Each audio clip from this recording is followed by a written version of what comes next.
you go. Happy Wine Wednesday. Welcome all Canadian wine lovers, Carl's Wine Club members. We are live from from Summerland, BC. Here we are in the comfort of our home. Telling everyone we're not going anywhere for the rest of the summer. But yeah, this is Tender Hope week here. We have Mira sitting by the lake down below. I'm in the wine wing here in our home in Summerland, but we are thrilled to chat Tender Hope Winery. And just so you know, in I would say 7 to 10 minute time, we have Efi Perel, owner, winemaker at Tender Hope, who's going to join us live for a wine chat with us. So pretty excited to have Efi back with us, chatting vineyards, chatting blending, chatting improvement, and also renovation at the winery here in West Kelowna. So a lot of great stuff. Exciting news. I don't know if many people will know this news, so we'll break it. Yeah, exactly. I don't think anyone knows. It's not even on his website. So I think it's going to be breaking news here at our Wednesday Wine Happy Hour. Welcome, Mike LaPlante here, Canadian wine lovers, everyone across the country. Jeanette here from BC, Jeanette and Danny. If you are tuning in tonight, let us know from where you're tuning in. And most importantly, what is in your glass tonight? On my side up here, I have a little bit of a different juice in my glass. I have a little bit of the leftover here from my loving Chardonnay. I was going to say, geez, like the lighting must be really weird in your office because mine is so much more pink. Different juice here, babe. I have 2020 Chardonnay from Tender Hope, and you have the 2019 Rosé. What's cool with that Rosé? This Rosé was made to age and is absolutely priming right now. You mentioned to me just before you went outside that, wow, it smells so good. Yes, the nose of that wine is sexiness in the bottle. Geez, that I love smelling that wine. It is very sexy. It is. It is. Just like your background. The backdrop is pretty darn sexy too. I love it. It's hard to see in the picture, guys, but when you're sitting here, you can see all the vineyards of the Naramata Bench. We couldn't have picked a better spot. It's amazing. I'm with you. I'm 100% with you. And funny story here. Look, I have a full bottle. Look at that. Okay, this is the bubbly rosé from Tender Hope. Yeah. I savored it the other day. I drove to Kelowna this afternoon to go see Efi. I wanted to take a few shots of the winery. Anyway, long story short, Efi watched the video that we published this week, the little 5-minute recap. And you watch it all the way till the end when I kind of joke and I say, and what do we have here? An empty bottle. That was the bottle of bubbly that you already savored earlier this week. And yeah, Effie gave me another one. He said, I think you want to bring a full one at home. So I thought it was pretty cool. What's this? You're picturing an empty bottle with the top lopped off with a knife. It's pretty hilarious. Yeah. He loved the video. He said it was one of the best things that has been made about Tender Hope in a long time. So, Mira, you nailed it. That 5-minute video is absolutely precious. I love the clip, how you did it. Really, really cool. Pretty easy because Effie's been really generous with his time with us. So I think we've done like 3 or 4 live virtual sessions like this over the last couple of years with Efi. So I was able to clip a little bit here and there. Hey, guess what? Mike LaPlante. Hey, Mike, the average wine enthusiast on YouTube. He is having a 2018 Finney Hill Cab Sauv in his glass tonight. I knew about it. Yeah? I knew about it. He gave me a hint yesterday on our post. He sent me a little picture that he knew exactly what he's going to open. So Mike is Great. having the 2018. That was the first 2018 from the Columbia Valley that Efi released earlier this year. And now we are releasing. We are on the pre-release for the rest of the 18s from Columbia Valley. 18's Midnight Black Syrah, the 18 Cabernet, the 18 also Sunset Sangiovese Sangiovese. blend. Yeah. So these are all brand new 2018 release. So Mike is a little bit ahead of his time here. So yeah, great Cabernet Sauvignon. I love what you're having here, the Finney Hill Vineyard, Mike. That's awesome. So yeah. So we have a few things to talk about before. If he already joined us, I think he's yeah, he's already in the green room. So hey, Efi, we should he's bring him in pretty soon. What were you thinking, Carl? well, I was just thinking, talk a little bit about the week, because I think we had a cool little wine dinner that we had at home this weekend, right? Right after that, we flew back from our mayhem trip. The day after with our 50-hour trip. What should have been a 3-hour and 50-minute trip turned into a 50-hour trip trying to get back from Toronto. So we celebrated. We got back. I lopped off the top. We had a bottle of Tender Hope sparkling rosé. I lopped off the top of that with a saber. And you sure did. That was our second. Oh, it was live. It was our second anniversary. So this is our first live, starting our 3rd years of existence.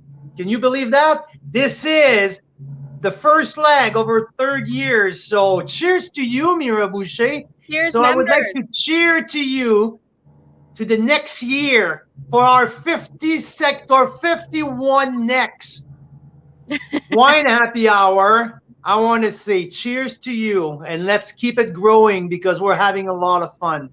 Yeah, cheers to our members who make this all possible. It's so much fun to discover with you.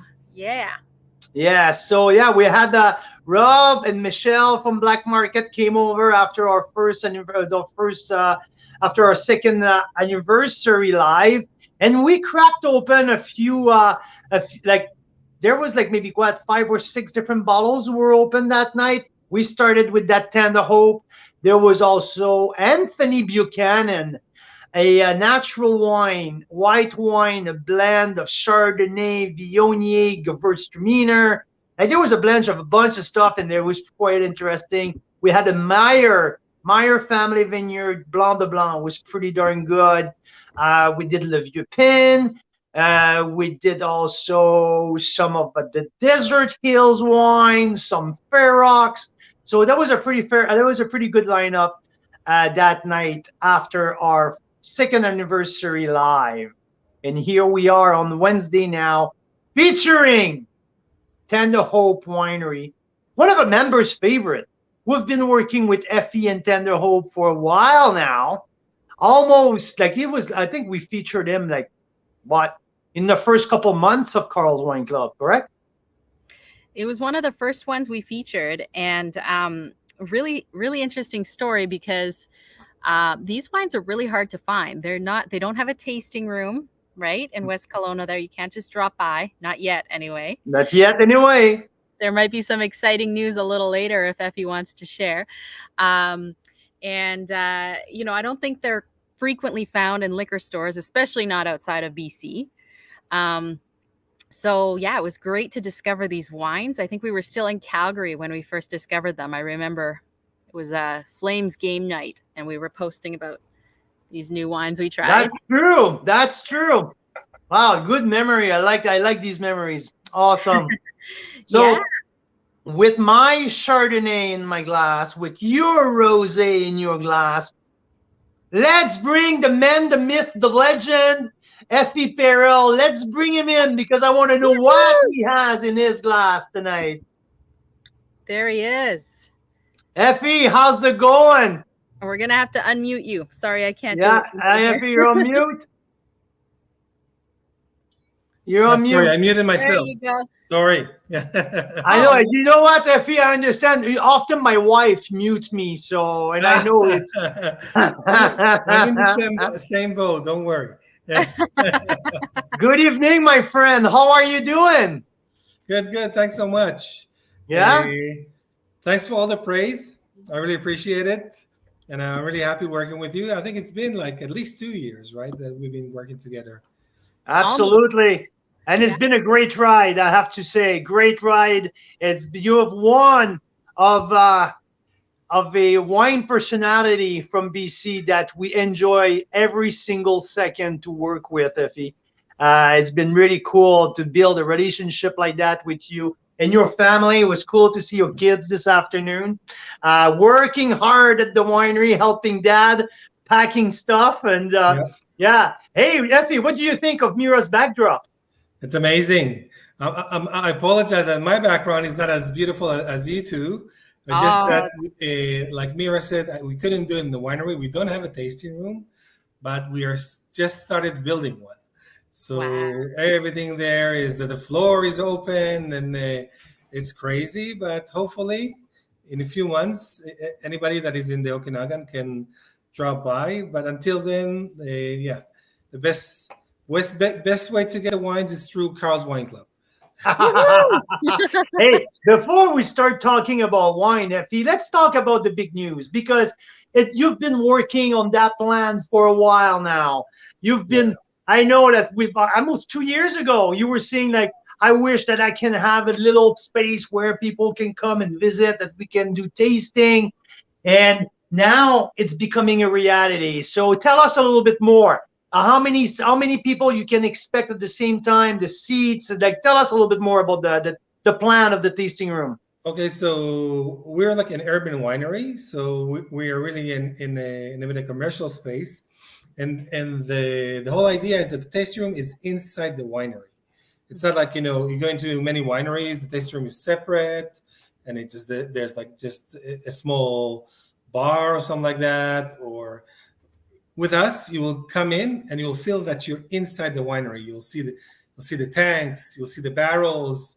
It's you're tasting really inside of the winery. There's no separation between the winery and the tasting room, just part of each other. And it's a concept that I saw in a few other wineries that are urban wineries, and it's really a very special feeling.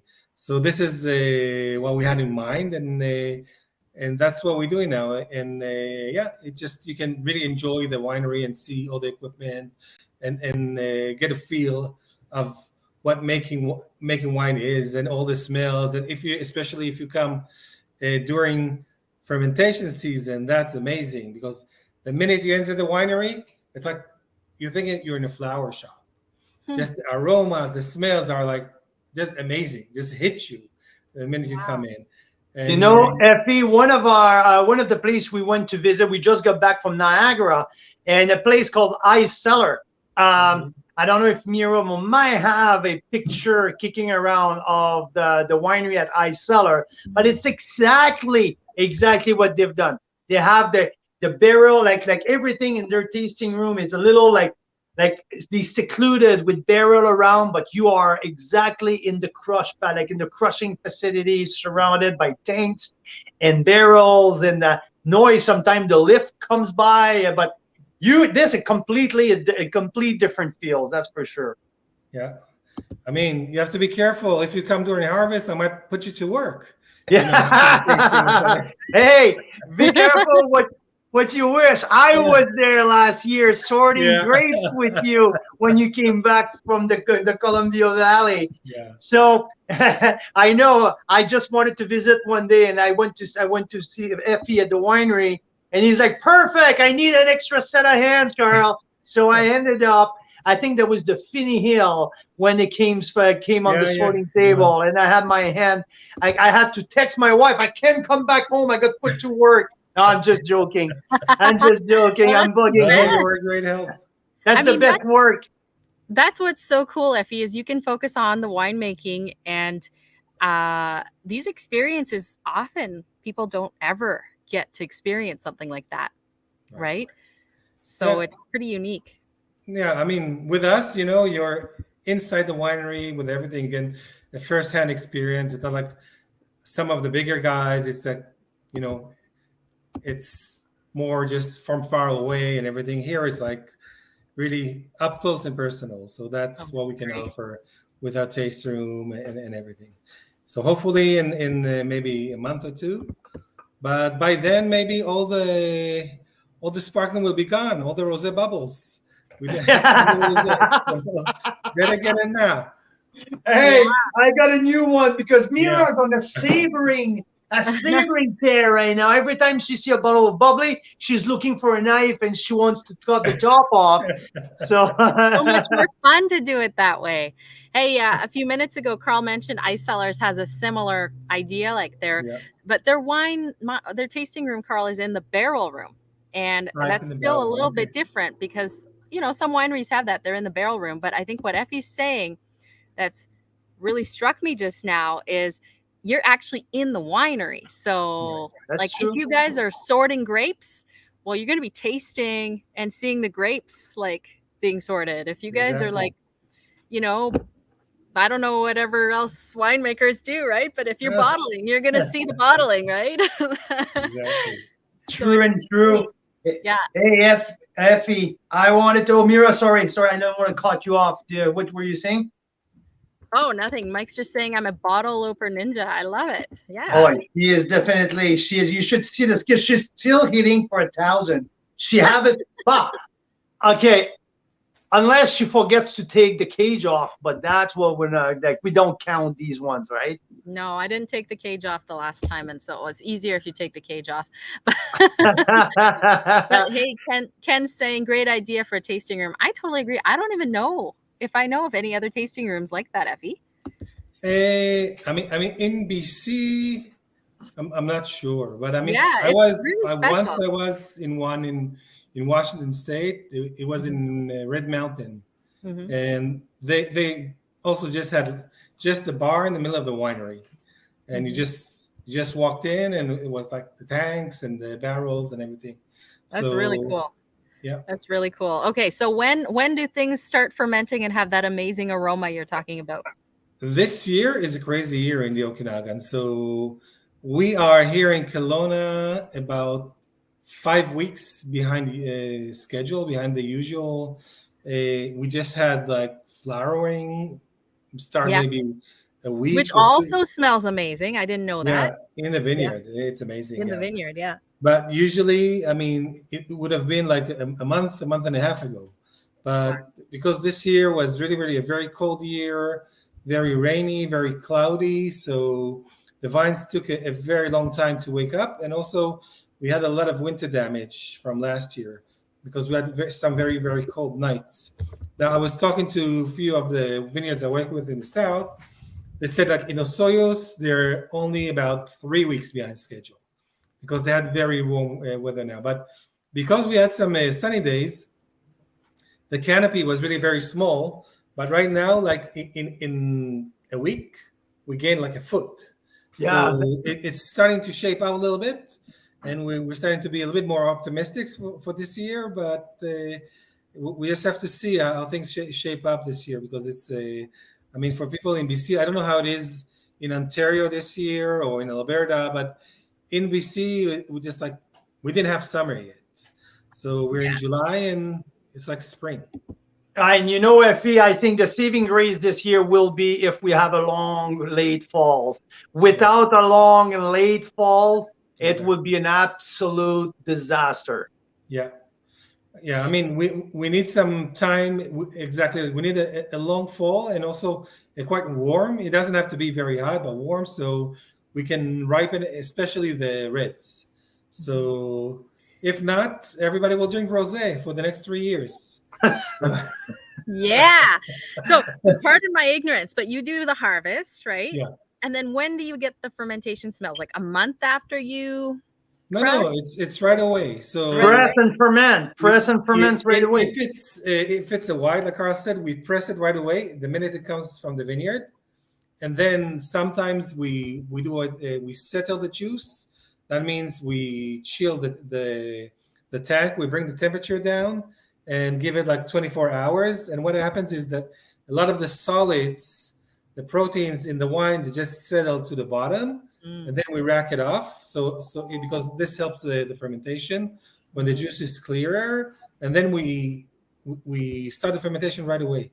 So it usually takes maybe a day or two or three, depends on the yeast, depends on the variety, for mm. because the yeast have to multiply themselves, and then right away you get that amazing aroma. And with the red wine, we just crush the grapes, we don't press them, and we inoculate right away. So like usually in 2 3 days, you can already smell it. It's like it just each variety, each yeast has a different smell, and it's like a flower shop. Like each flower has its own, color and aromas. The wine is exactly the same. You go next to the vat or the tank or the bin where you ferment, and you'll see the color.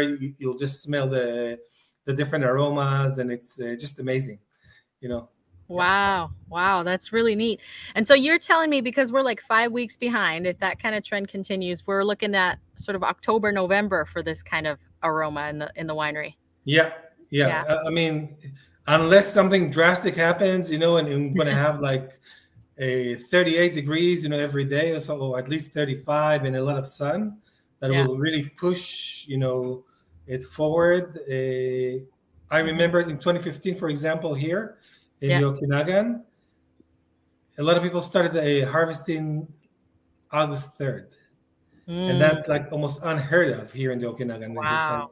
so, not all the varieties, but some early ripening ones. So Wow.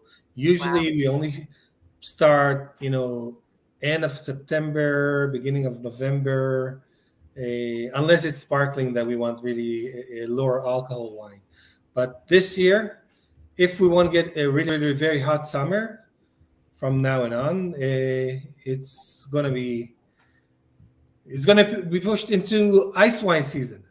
Yeah, yeah. We're gonna have And to be like funny careful. enough, because like if you look at the forecast this week, there's nothing warmer than 27 No, degrees again. Like there is like it feels like we're not hitting the ceiling. yeah. It's yeah, it's been painful. It's been pulling teeth, that's for sure.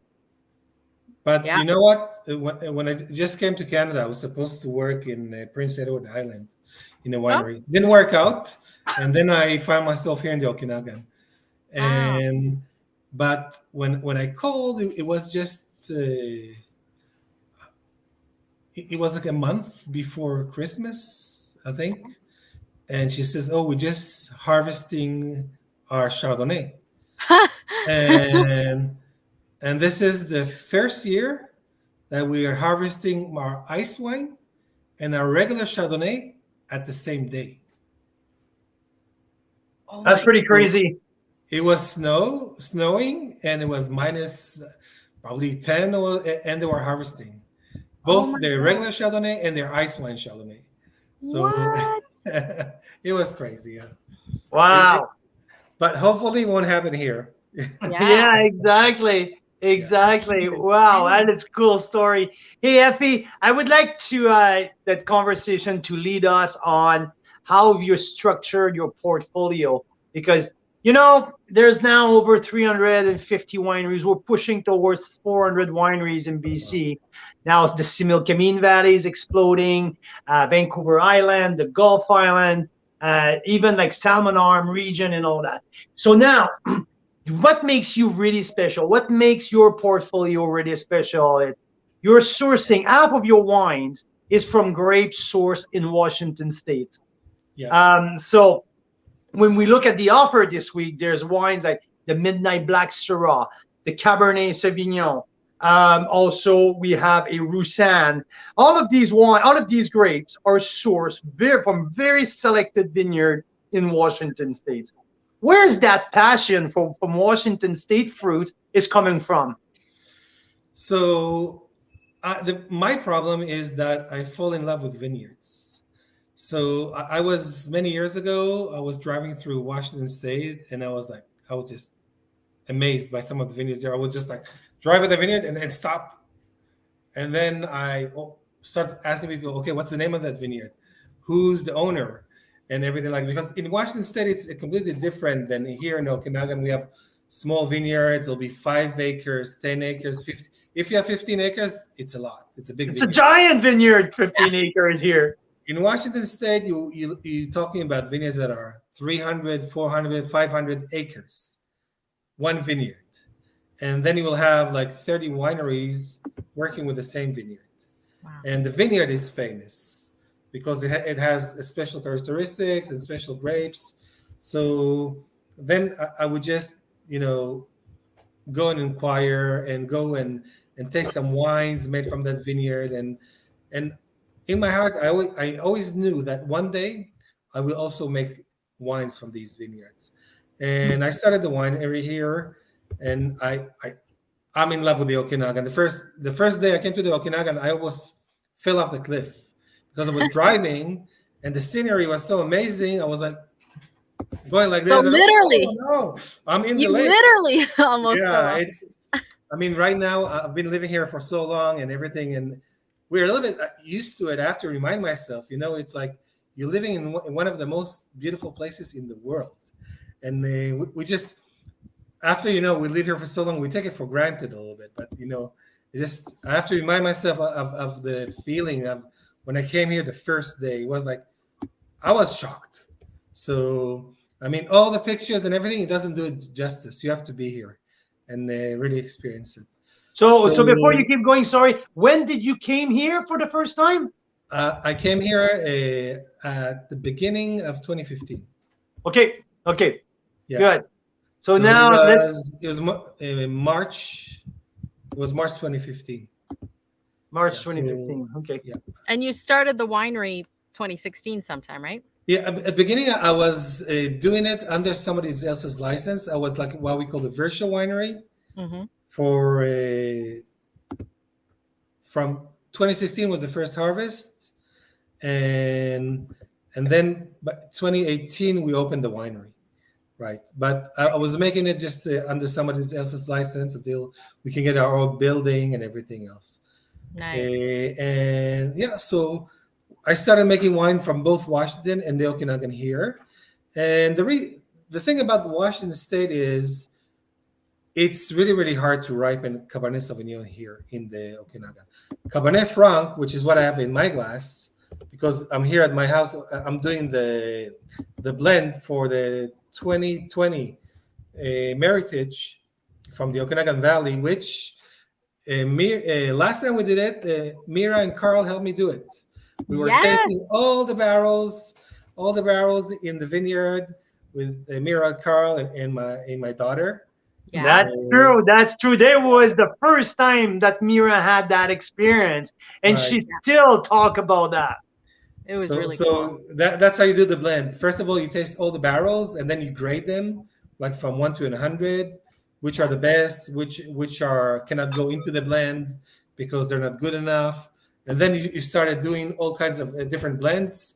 Okay, we'll just do these barrels. Oh, okay, don't like it so much. Let's do these barrels and all kinds of more because it's a Meritage. So, a little bit more Cab Franc, a little bit less Merlot. No, I want to put some more Malbec here. Oh, it doesn't work. Let's do something else.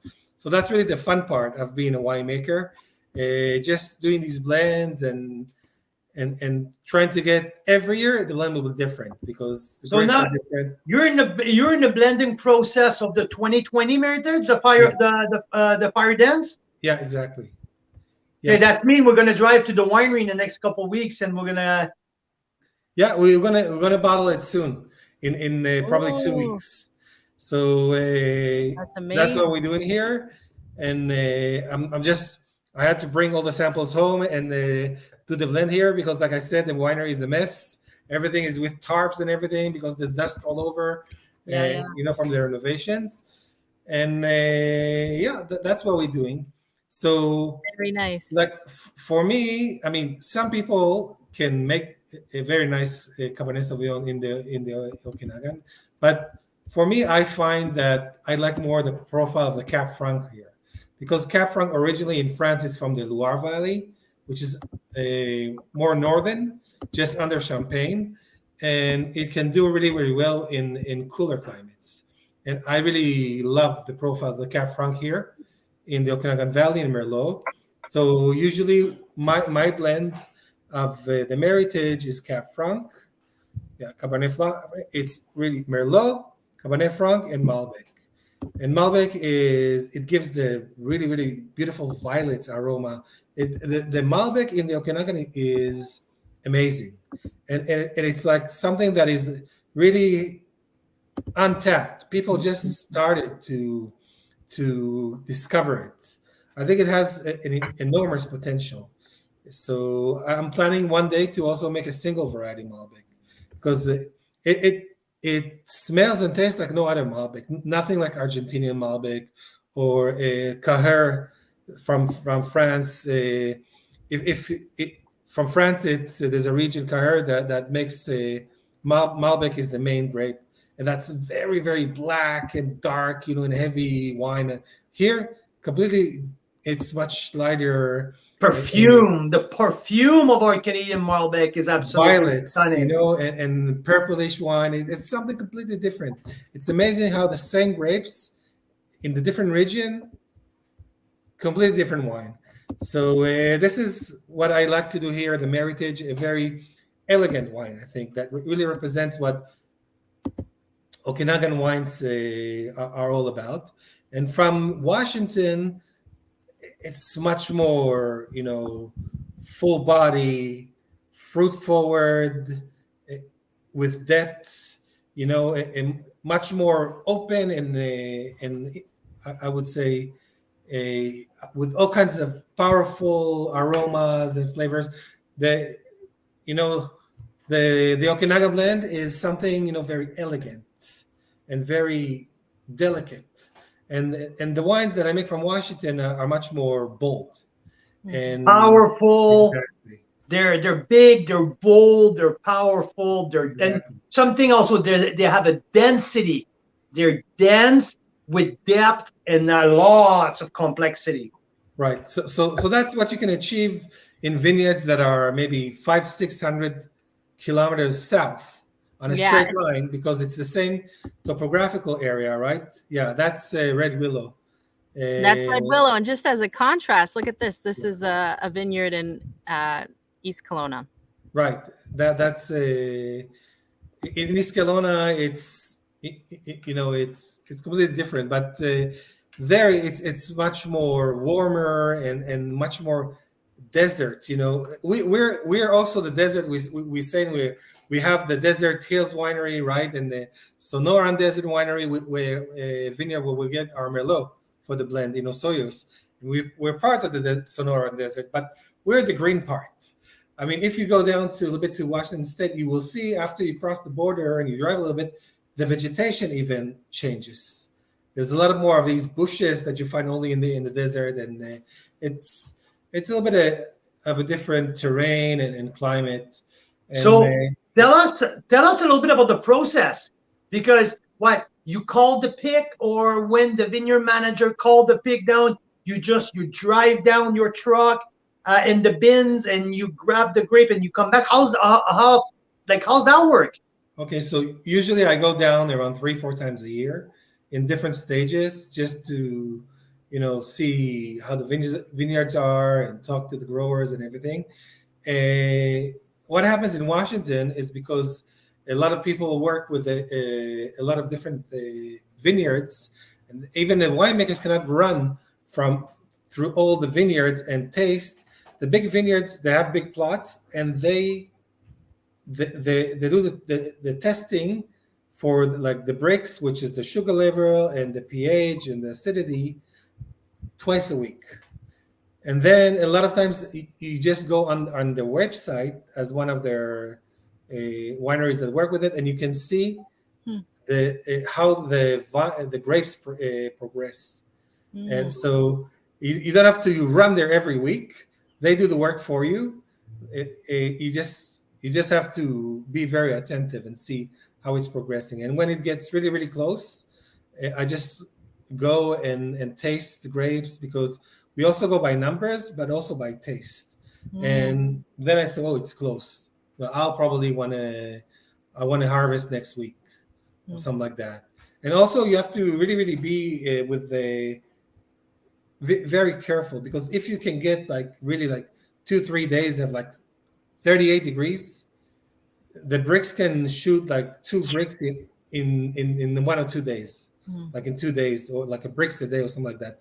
If it's really, really, really hot, so it's like there's an art to it, and you have to know the vineyard. It helps when you work with the same vineyards every year, and you learn a little bit how the vineyard will behave, even how your own plot or own rows will behave, because when the vineyard is so large, Mhm. each section of the vineyard is not the same as the other, and that's how we did. So then when I I call the pick, I go down in the evening with my picking bins, and then I leave them in the vineyard, and then I go to sleep at the hotel.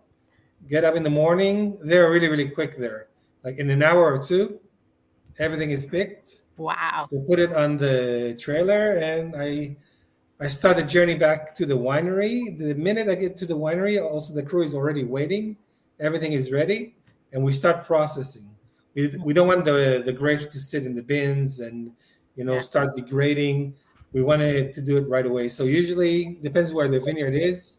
Talking about maybe 5 or 6 hours after the grapes were picked, we start processing them, and Wow. yeah, So, yeah, are they picking by hands down there, or are they picking by yeah, machine? Because we just came back from Ontario, and in yeah, Niagara, it's a little bit. Let's say Niagara is like a mini Washington State, right, because there a small vineyard, it's a 15 acres vineyard. yeah. As big vineyards, it's a 50, 70, 80 acres vineyard. So not as big as Washington, but much bigger than here. And you know what? More and more now, and it's flat. Niagara, Yeah. it's fairly flat. The only little hill that you have there is the escarpment.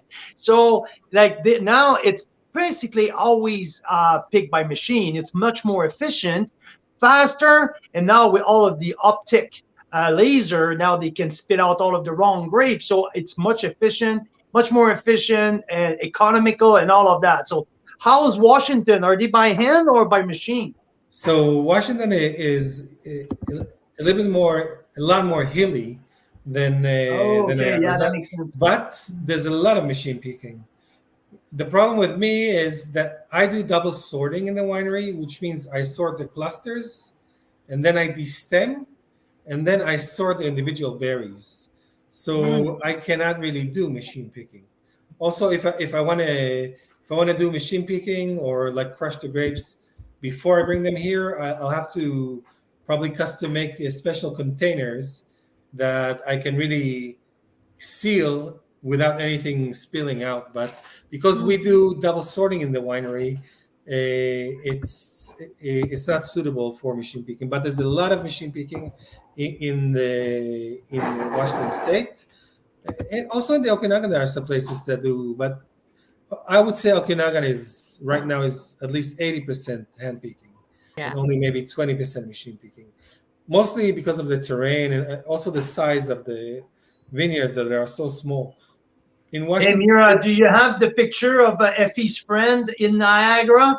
Efi, we have a good picture of one of your friend really, with the machine, with the big machine, the Rob's picture in Niagara. Do Oh you yeah, have it, yeah. Andy? Yeah, just one sec here. So Rob came and joined us. There you go. oh, that's amazing. Yeah, That's that's the harvester. yeah. This is one of the new harvester. Yeah, These it little, looks a brand new model. This is really, yeah, I think it's- they're $500,000 a piece. yeah, they're like spaceships. It's amazing the amount of technology and everything, and they're really advanced, like you said. There's much more sorting now that is done automatically on the belts than before, so they can get much more cleaner wines and That's that's funny. Rob was joking with the people down there. Say, I want to get one for my 5 acre vineyards by the cliff on Skaha Hill on yeah. Skaha Lake. It would be really really convenient.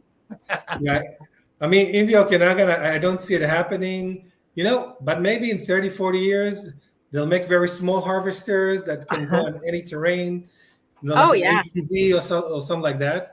You know You what? know? By drone, some drone harvester. Yeah.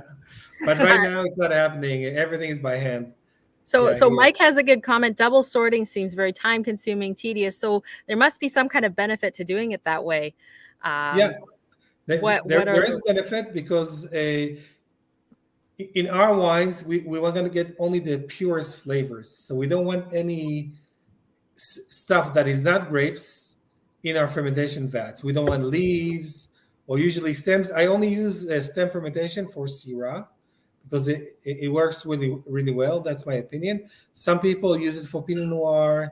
I choose not to do it for Pinot Noir, but usually these are the only the two red varieties that people use a lot of stem fermentation, Syrah and Pinot Noir. I use it only for Syrah, but for all my other wines, I don't want any material that is not grapes during the fermentation because leaves can give some vegetal flavors, and the stems.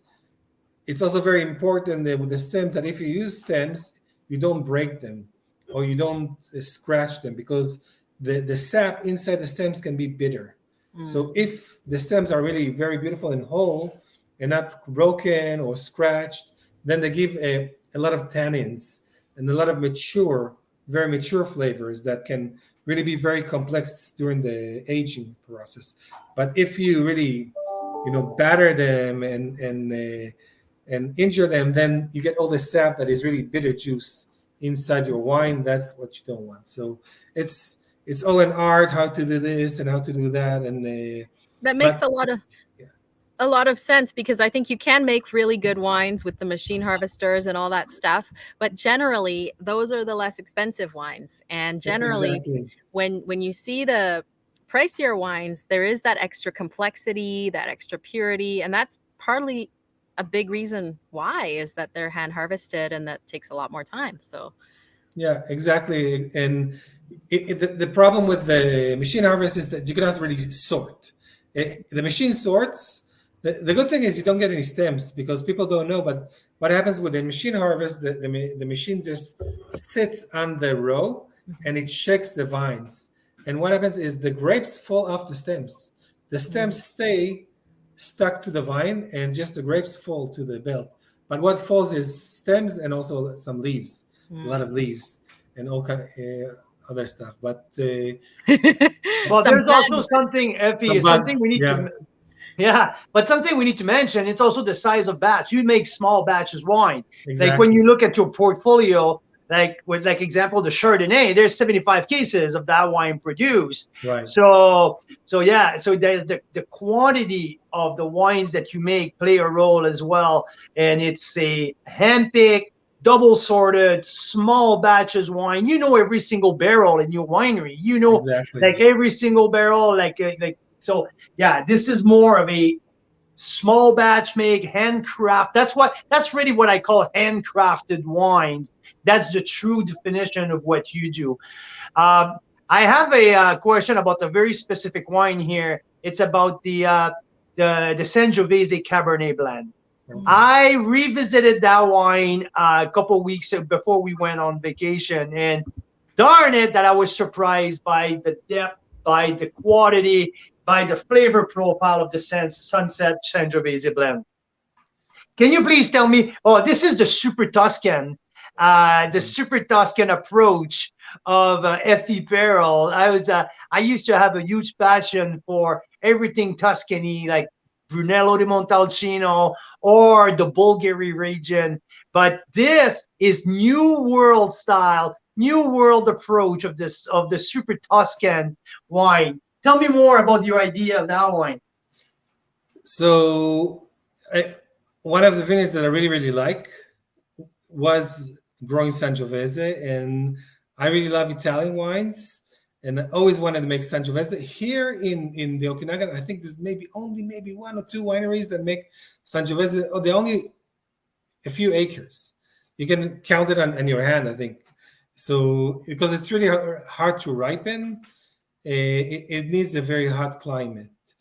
But on the other hand, as a young lad, I drank a lot of Chianti, which most of it is not very good. It's cheap, it's thin, it's very acidic, it's very thin, it's So I was always okay.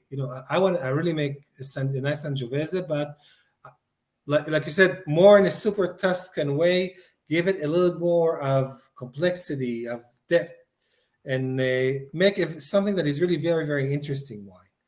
So uh, what I did is I took the Sangiovese grapes and the Cabernet Sauvignon grapes are not from the same vineyard, but they're from vineyards that are a few kilometers apart. You can see each vineyard from the other vineyard. They're all in Horsehaven Hills in Washington State, and I just trial and error. Like I did the blend. The beginning was 96% Sangiovese, 4% Cabernet Sauvignon. No, so no, don't feel it. And then you just start playing, and at the end I got to these specific vineyards and this specific percentages, and I felt that it's really a very vibrant wine. You feel really the red fruit of the Sangiovese and the high acidity and the liveliness. It picks you up. It's like not many reds have this vitality. If it's a good Sangiovese, really that really picks you up. But then to frame it, I use the Cabernet Sauvignon to give it a backbone, a frame, and much more body and complexity of flavor. And that's when you drink it, you feel the red fruit and the acidity, but then you feel a little bit of cocoa and coffee at the back, and much more of a mouthfeel. And that's what I was shooting for. I think the mouthfeel you just mentioned exactly what I wanted to mention. To me, the softness of that wine was the highlight of the profile when I tasted it. There's a softness. There's a like something. It's almost fluffy when you're in the mouth. When you taste it, it just like rub off like your entire mouth. So, which kind of a barrel program did you give to that wine? So my barrel program is always between 20 and 40, which 40% new oak. We're talking about new oak. Everything is in barrels, but some barrels are what we call neutral barrels. That means they're more than 3 years old, and they don't give any oak taste. They just mature the tannins and round them up. And the oak taste is from the newer barrels. So I really like the fruit to shine. So I just use the barrels to give it also a little bit more of a body and a frame, and just to hold it up. And a lot of times the barrel gives it a little bit more of a complexity also. So the Sangiovese, I think it was around 20% or 25%, because for me, the only wine that I really use 40% is the Cabernet Sauvignon, because it can really, really benefit from oak and hold up to it. But I find for my other wines, if you put this too much oak, it's too tanninic and you can't really feel the fruit. And I mean, if you age the wine for maybe 7 years or 8 years, it will come down and come back and everything. But if you want to release the wine after, 2.5 years, like what we usually do, because I really love the fruitiness. And the more you age the wine, it gets a lot of the tannins get smoother and more complex, but you lose the fruitiness. It gets less and less fruity with each and every year. So it's just a compromise that you have to make between, do I want more fruit forward wine, or do I want a more wines with complex tannins, and which more about the body of the wine and layers, so then you age for much longer. Yeah, no, I was so impressed by that wine. I loved it, and right away it screamed barbecue to me. It screamed a piece of meat on the barbecue. Oh, that's amazing with barbecue. It's really, that's my barbecue wine of the summer. That's for sure. And people don't know, but you take it out, bring a little bit of ice with you or something, chill it down to around 16 degrees, right? People don't know. No wine should be drank above 20 degrees Celsius. Oh no, it just gets too heavy, right? It gets very alcoholic and tannic, and it's just like it feels hot, and you don't feel the fruit so much. So even heavy reds should be drank around 18 degrees really heavy with reds, and lighter reds like Pinot Noir or Gamay, you will drink it even at 16 degrees. So you have to, even if you go to the barbecue, just put it in the ice for just a little bit and get the temperature down to, with the Sangiovese, maybe 16, 17. If it was a Pinot Noir or Gamay, I would say even 15, 16, something like that. And then you can even if it's 36 degrees outside, you can really enjoy it, the fruitiness and everything. And yeah, You it's sound like a European. yeah, yeah, because people say Hey. room temperature by my house now is 24 degrees. So I don't want to drink my wine at 24 degrees. No, it gets too heavy. Yeah. Especially these wines from Washington States, like they tend to be a little bit higher in Oh, alcohol. yeah, in alcohol. So Yeah, yeah, a little bit more chilly. I have a big debate here going on in the chat box. Not a debate, but I think it was Ken just asking about acreage. Yeah, no, you just want to answer Ken. I think the way that if he doesn't own vineyards, neither in the Okanagan or neither in Washington State. So the way that Efi operate, Ken, he lease part of the vineyard, or he purchase. I think that's how it works in Washington State. You purchase X amount of ton of grapes prior to the year. You reserve your X amount. Let's say 5 ton of Sangiovese. You reserve your amount. And is it that way? So some vineyards do it this way, and most vineyards do it a little bit different, and that's what I use. You purchase the acreage that you're going to use. So I have my own rows that were designated for me, and the same rows every year. It's like my plot in that vineyard. So I will always get those rows, and then the grower will he will tailor it to what I want. So how I want the canopy, if I want like more sun exposure or less, or if I want more ripe grapes or everything, because I am a grower. I've been a grower for 25 years. I'm basically a farmer that makes wine. So you have your own rows, you have your own acreage. If you want, you make a contract at 1 acre, 2 acres, 3 acres, and then this is how it works in Washington. So there are some vineyards that do it by ton, but that's usually more for the cheaper wines, like you said, that you do a machine harvest and everything. But for the premium really wines and everything, you have your own rows, you have your own acres, and that's what you get. And you also can determine the yield in advance, because when we really want to make very high-end premium wines, we want the yield to be very low, like maybe between 2.5 and 3.5 tons an acre.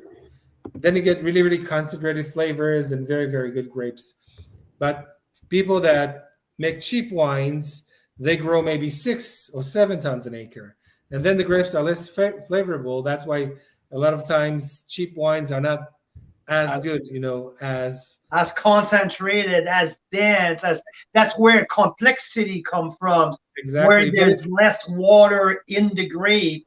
Exactly. Because the less grapes you have per plant, more concentration of the juice are coming from, right? Exactly. But it's all economics, right? So if you want cheaper grapes, so you have to have more of them just to cover your costs and everything, and then you get cheap wine, but it won't be as good, right? So, like you said, the premium wine, it starts from the grapes, the care that you have to give to them, and do everything by hand. They also harvest by hand, and the low yields, and then you have to really purchase new barrels and give them much more attention. That a lot of these cheaper wines are just made in big stainless steel tanks with oak chips and all kinds of tricks that they put it in for like 5 months, and boom, boom, boom, boom, boom, in 5 months, it's in the bottle. But that's not what we're looking for. We want to give the wine its own time to mature naturally and achieve all the concentration and the flavors in the barrel that we at its own pace. I don't say, okay, this Cabernet Sauvignon every year I'll give it 18 months or 16 months in a barrel. Every year is different. You taste, you say, okay, this is what I want. I feel that the wine has matured. This is like the sweet point that I want to bottle at. And sometimes it will be 20 months. Sometimes it will be 16 months. It just, changes every year because every year the grapes are different and everything is different. And I can again, like when you look at new wineries, sometimes when you really need the cash flow to come in Yeah, right away, or people will release some new wines that are not necessarily ready to come out to market. Now you're just releasing your 2018 from Washington State, and it shows. It shows the wine has a maturity in the bottle. They got rid of their edginess. They're way much more pleasant to taste right now than probably than they were in 2020, where they were absolutely not ready to be released. So yeah, no, for sure. It's someone that you've someone that you've been used to work with for a long time is his name is our friend at Summerhill Winery. So at Summerhill, yeah, sometimes they can hold on to barrels into some wines for 4, 5, 6, 7 years until they're ready to be released, right? exactly. Yeah. For anybody that doesn't know, when I first came to the Okanagan, that was my first job. I worked at Summerhill Winery in the cellar making wine. So it's a very good winery, and but because they've been around for more than 30 years, they have the means and the privilege to hold onto wines and some barrels as long as they want. Sometimes in a small winery, you just don't even have room to hold the barrel for 7 years. Where are you going to put it? New wine is coming in all the time, and That 18 months turnaround process, right? yeah, yeah. I mean, for me, it's not 18 months, but I said sometimes 16, sometimes it's 20 or 22. But if you say, okay, you have to hold it onto this barrel for 3, 4 years, it's also not really my winemaking philosophy because, like I said, I'm more about the fruit. So, I mean, if people know the Rioja area in Spain, they age wine sometimes in red wine in barrels for 7, 8, 9 years. But it's all different philosophy, and I like to really bottle it when it's still really very fruity and has a lot of power to it. So sometimes it's a little bit rough at the edges, and after a year or two, like Carl said, like you said, it really softens up a little bit, but you still get a lot of fruit.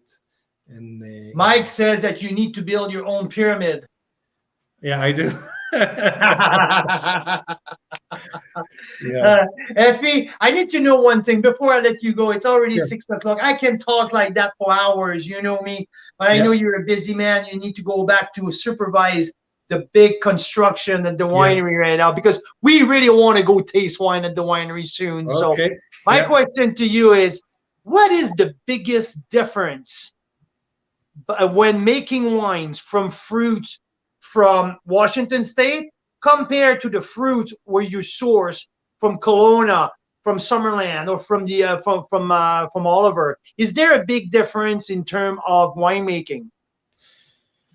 So the thing is that each variety has, for me, its own method and winemaking. But there are things that are general to red wine or white wine that you will do the process the same. I usually the varieties that I do from Washington State, I don't do from here. So it's really different varieties, but there are differences because I would make because here it's the acidity is much higher usually than in Washington State. So the way that I will ferment or the yeast that I will choose or when to pick. Sometimes here you have to really hang it more on the vine and really wait until the acidity goes down a bit and the grapes mature phenolic wise.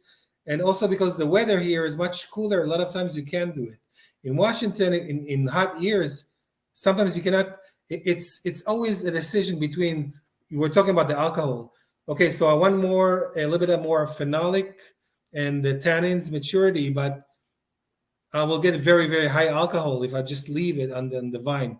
And here, a lot of times you can just leave it on the vine for 3, 4 weeks longer for it to get that maturity without risking very high alcohol in the wine. So it's a lot of different decisions that you have to do according to the area and according to the vineyard. and also when you start processing and choosing the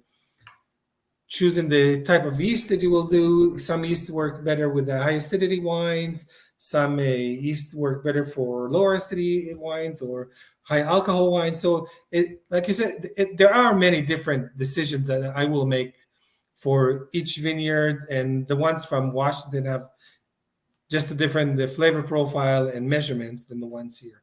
But usually from here, I just make the Chardonnay and the Meritage, and then what else? Pinot Noir. Pinot Noir here is the star. It's an amazing wine. It's one of the hardest grapes to grow, Pinot Noir, and to make good wine out of it. But Okanagan Pinot Noir is something that has its own flavors and aromas that you won't find anywhere else. It's something that for people that like Pinot Noir, it's an amazing wine. Mira, I would let you jump in because you know us, but if we start talking and it's hard for someone else to jump into a conversation. Well, So I think Mike nailed it here. He said, "You're doing a fantastic job, Efi." And Thanks so much, Mike. I would say I agree. I think your wines are awesome, and I love listening to you talk about the philosophy behind it. And the more I look at this glass, the more I see like the amount of love and care and attention that went into it. So thank you. That's really great. And we're so excited to have a Carl's Wine Club member get together at your tasting room once you open. Thanks so much. And before I go, I just want to thank everybody that is watching and that is drinking the wines, because we're making the wines for each to drink and enjoy. And without you, they'll be sitting in the bottle or in a barrel, and they'll be very lonely and unhappy. So you're making me happy and the wine's happy, and I hope we were making you happy. Efi, cheers to you, my friend. Cheers to your wine, and cheers to our future party that we're going to host at your new winery. Thanks so much. Thank you. You have a great rest of your evening. Happy Wine Wednesday. Happy Wine Wednesday. Wow. That's so cool. I love it. I love it. I love it. Oh, I like that guy. He's just refreshing. He's just like so loving, so lovable, right?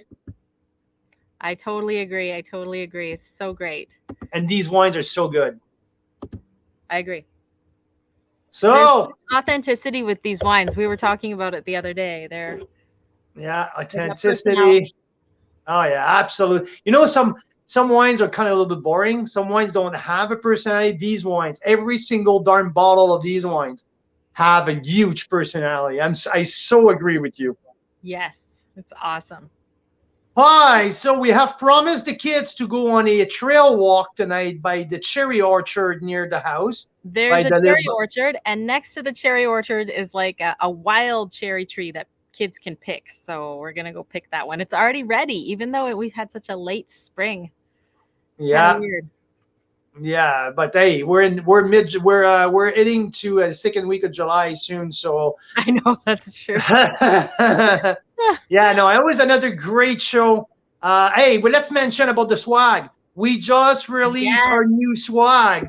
All of these famous coffee mugs. Some people will call it the spit mug, but coffee mugs. We got the special edition of the Carl's Wine Club Collector Edition available as well. I love that. I love it. Can't wait to see my business partner with that one on. I cannot wait. To all people that have ordered them already. So thanks, guys. Thanks to everyone. I can't wait to see all of these posts. The hat as well.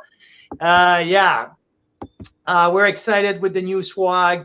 Excited about what's coming up next week. Next week, we're going back to Niagara next week with one of the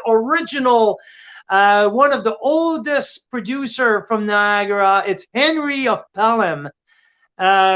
Henry of Pelham has been known for their Baco Noir, but they also produce multiple different kind of wines, like Merlots, like Cab Merlots, like their rosé. They have a $15 rosés who absolutely blew my socks off. Pinot Noir. So we have, I think there's going to be a Cab Merlot. I can't remember exactly the whole lineup, but we have 9 bottles available next week with Henry of Pelham from Ontario. Really excited about that feature. Very excited as well. And I have to say, last night we had a Baco Noir Spec Family Reserve from Henry of Pelham, and I loved it.